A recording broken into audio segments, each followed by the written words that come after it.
कुछ स्मृतियाँ। जैनेंद्र कुमार, जैसा कि आप जानते हैं कि जैनेंद्र कुमार हिंदी साहित्य के जाने माने कथाकार हैं और प्रेमचंद के बाद अगर किसी कथाकार का नाम सामने आता है तो जैनेंद्र का नाम आता है।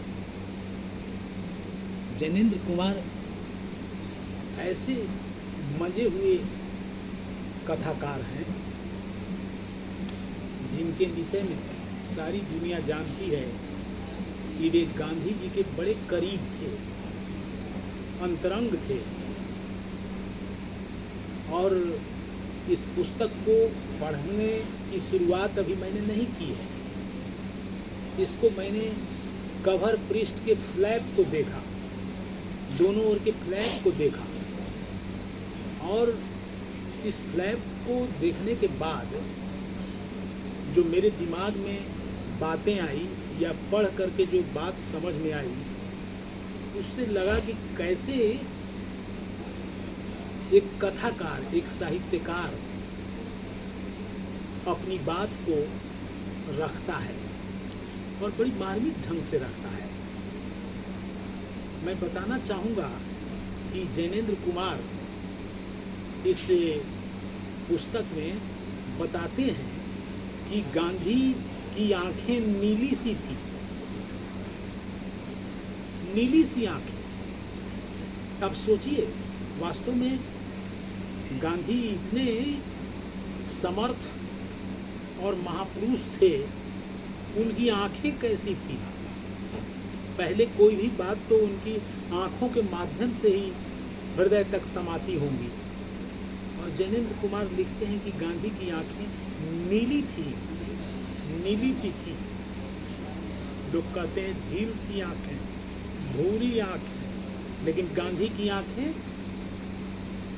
नीली सी थी, पारखी आंखें थी। वो देखकर भी बहुत कुछ समझ जाते थे। आंखों में आंखों से बातें करते थे, मौन जब रहते थे तो आंखों की चर्चा जैनेंद्र कुमार ने की है? जो जैनेंद्र कुमार किसी कहानी में लिखते हैं कि दो नैना मत खाइयो, पीऊ मिलन की आस, वही जैनेंद्र कुमार आगे लिखते हैं इस फ्लैग पर कि महात्मा गांधी का के जो सत्य और अहिंसा दो तत्व थे, वो बड़े अजीब तत्व थे। इन्हीं सत्य और अहिंसा के बल पर गांधी जी ने पूरे संसार को सम्मोहित किया और भारतवर्ष को परतंत्रता की बेड़ियों से मुक्त करने का साहस किया। इसको कर दिखाया।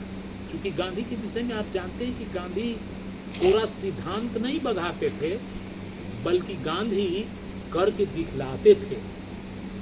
जैनेंद्र कुमार इसमें लिखते हैं कि सत्य थोड़ा कड़वा होता है, कठोर होता है, और कठोरता को, सत्य को थोड़ा मुलायम जो है सो अहिंसा कर डालती है। ये जैनेंद्र कुमार का कथन है। ये कितनी बड़ी और मार्मिक बात है कि सत्य कड़ा है और उस कड़वेपन को मिठास लाने के लिए, उसको मुलायम करने के लिए, मधुर बनाने के लिए, स्मूथ बनाने के लिए अहिंसा है।